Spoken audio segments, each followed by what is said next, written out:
Sveiki visi, mano vardas Laimonas, čia Kauno detalės ir esame Petrašiūnuose ir esame Petrašiūnų kapinėse, tam, kad šiandieną parodytumėm jums iškilias asmenybės, kurios yra palaidotos Lietuvos šitose kapinėse. Tikrai ne kiekvienas galite aplankyti jas, o svarbiausia tai, kad šiandieną mes stebėsime ne panteoną, o palaidojimo vietas, kurios nutolusios nuo panteono, bet nemažiau reikšmingos Lietuvai.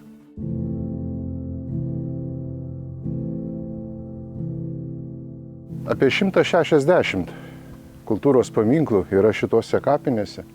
Tai galite įsivaizduoti, kiek žymių Lietuvos žmonių tiek tarpukario laikotarpiu, tiek vėlesnių laikų yra palaidota tose vietose. Na ir iš karto matome 4 kapelius šitoje vietoje. Tai yra Prano Mašioto šeimos kapai. Štai čia matote ant kryžiaus vėliavėlę Lietuvos ir Juozas Urbšys, jo palaidojimo vieta. Tai paskutinysis nepriklausomos Lietuvos užsienio reikalų ministras. O ko susijęs su Pranu Mašiotu Juozas Urbšys, tai buvo Prano Mašioto žentas, buvo vedęs jo dukterį Mariją. Na ir šalia visiškai sekantis kapas, matote specialų ženklinimą, ką rekomenduoju irgi atkreipti dėmesį. Tai toks ženklas, pilonas, rodo vietą, kur palaidotas 1918 metų vasario 16 akto signataras. Šį kartą mes turime Steponą Kairį. Steponas Kairys, vasario 16 akto signataras, žymusis inžinierius, kuris Kauno miestą padaro šiuolaikiniu miestu. Koksgi jo nuopelnas, tai Kauno vandenų sistemos vienas iš vykdančiųjų vadovų, kuris ir dalyvavo nuo 23 iki 29 metų viso Kauno pertvarkoje. Ir būtent tada, kada atsirado vandentiekis ir kanalizacijos Kaune, Kaunas tampa moderniu ir šiuolaikiniu miesto, tas modernizmas ir startuoja nuo tos vietos. Matote dar vieną specialų ženklą, kuris žymi kapus ties Stepono Kairio ir jo žmonos Onos Kairienės vieta. Tai ženklas reiškiantis pasaulio teisuolio palaidojimo vietą. Pasaulio teisuoliai tai žmonės, kurie gelbėjo žydus per holokaustą. Tai va, 2 kapeliai vienas prie kito, keliaujame toliau, parodysiu dar kelias įžymybės. Pirmieji palaidojimai šitoje vietoje 1941 metais, nors miestas nusprendė 39 metais tą dalyką padaryti, bet laukia to momento, kada prasideda Antrasis pasaulinis karas ir vokiečiai pirmieji pradeda laidoti žmonės. Tiesą sakant, 41 metais ir sovietai tą darė, bet slapta laidojo Lietuvos nužudytus disidentus.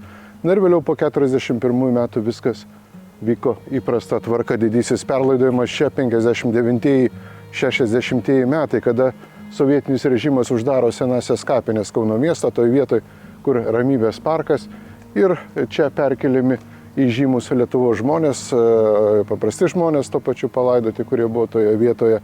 Na ir suformuojamas yra panteonas šitose kapinėse, paliksime tai sekančiom laidom. Na, o žmonės, kurie mažiau nusipelnė sovietiniai režimai, tos nepriklausomybės kovotojai, signatarai visi yra palaidoti ne panteone, o atskirose vietose. Visai šalia, keliaujant šitoje vietoje, matome medinį koplytstulpį, gražų. Visose kelionėse, beveik visose laidose šnekame apie Vytautą Landsbergį Žemkalnį, žymųjį architektą Kauno miesto, Landsbergių šeimos atstovą.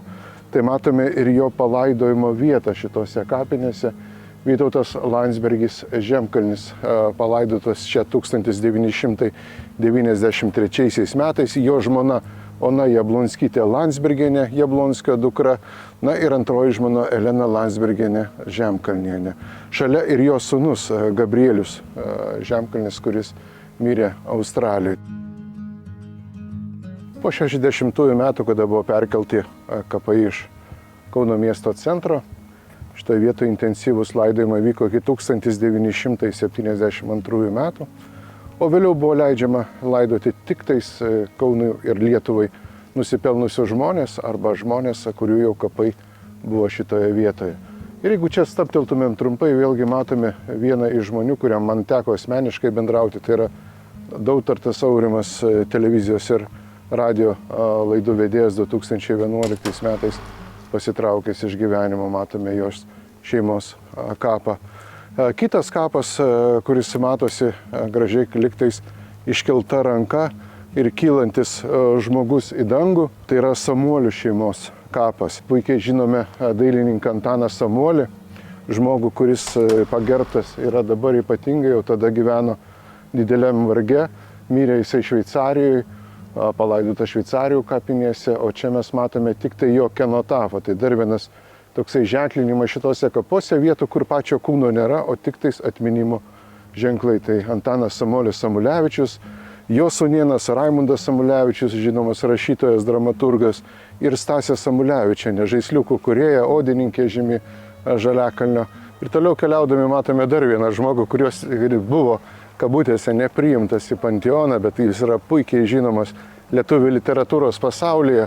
Tai matome Kazio Binkio kapą, žmogaus, kuris keturvėjininkas buvo, tarpukario organizacijos dalyvis, rašytojas Atžalyno autorius.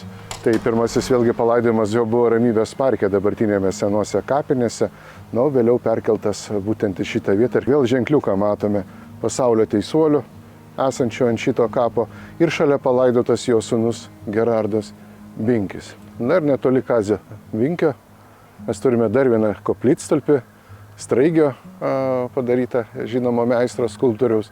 Ir tai yra žmogus, kuris puošia visą buitį tarpukario laikotarpio turtingų žmonių, tai žymusis baldininkas Prapuolenis, žmogus, kuris laimėjęs aukso medalį su savo puikia lietuviška kėdė Prancūzijoje 1937 metais. Ir Kaune, kur yra Amsterdamo architektūros muziejus, yra ir Art Deco muziejus pats pirmasis, kuris buvo, tai ant pakilos yra laikoma demonstruojama šita kėdė. Ir visuose Kauno miesto muziejuose jūs rasite šio žmogaus darbus. Tai va toks kuklus kapas su gražiu koplytstulpiu puošia šito žinomo baldininko amžino atilsio vietą.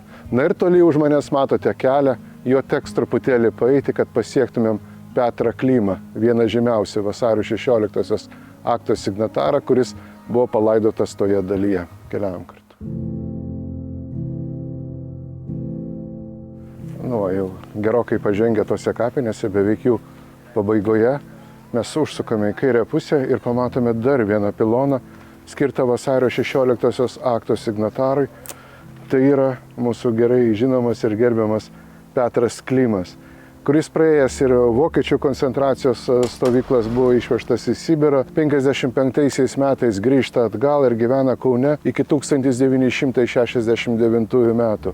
Žymusis mūsų veikėjas, diplomatas Prancūzijoje, kur daugelį laiko ir praleido tarpukario laikotarpyje. Na ir žinome jo Kaune gražią eglutės vilą Vysbaros projektuotą Vaižganto gatvėje. Tai tik tai galite įsivaizduoti, koks jo gyvenimas buvo grįžus atgal tie 15 metų, kada jis kiekvieną dieną per nedidelį langelį iš priešais esančio namo galėjo stebėti niokojimą savo gražią vilą. Du seneliai pasakojama buvo, jau vieną matėme Aleksandrą Stulginskį, aukštosioje Panemunės kapinėse, ir Petras Klimas, kurio vaikščiojo mieste, pasakojama, jos visus sodindavo prie stalų, vaišindavo, žmonės nebijodami sistemos tokiu būdu parodė savo pagarbą vasario 16-osios akto signataram.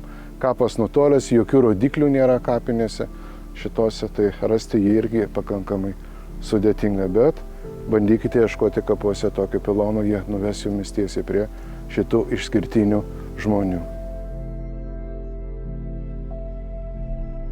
Tai yra Saliamono Banaičio palaidojimo vieta.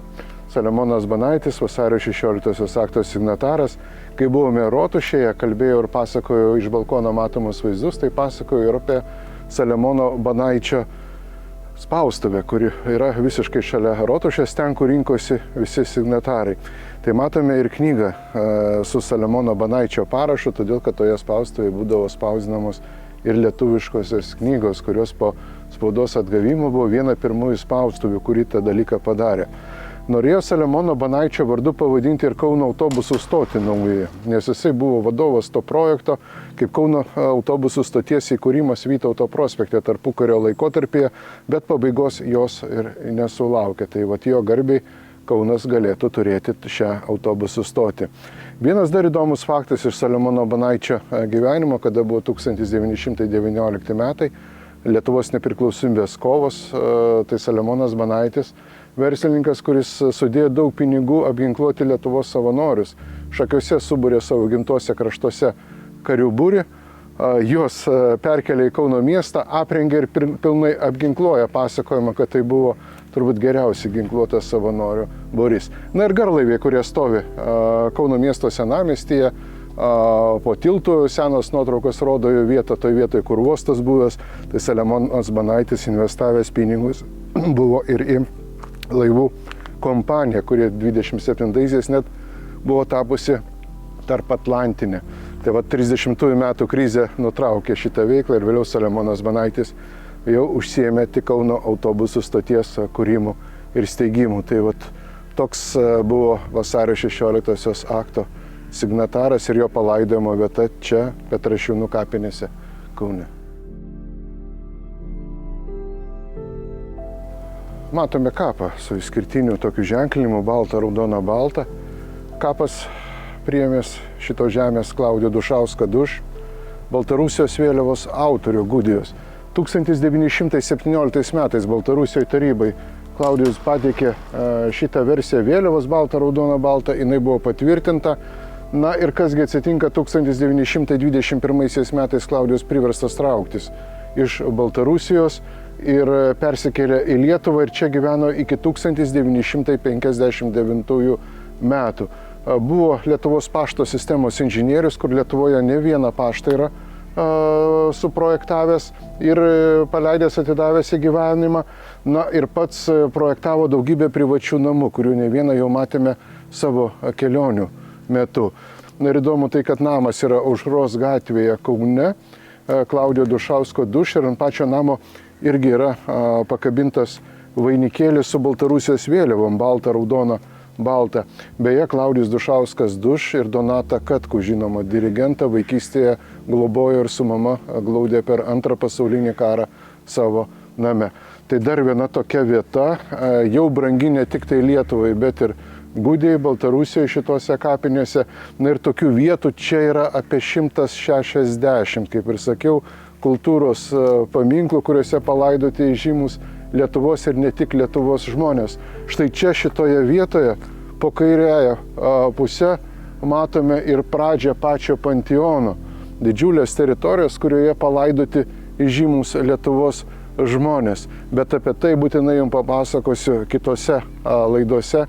Likite kartu su mumis. Čia buvo Laimonas, Kauno detalės.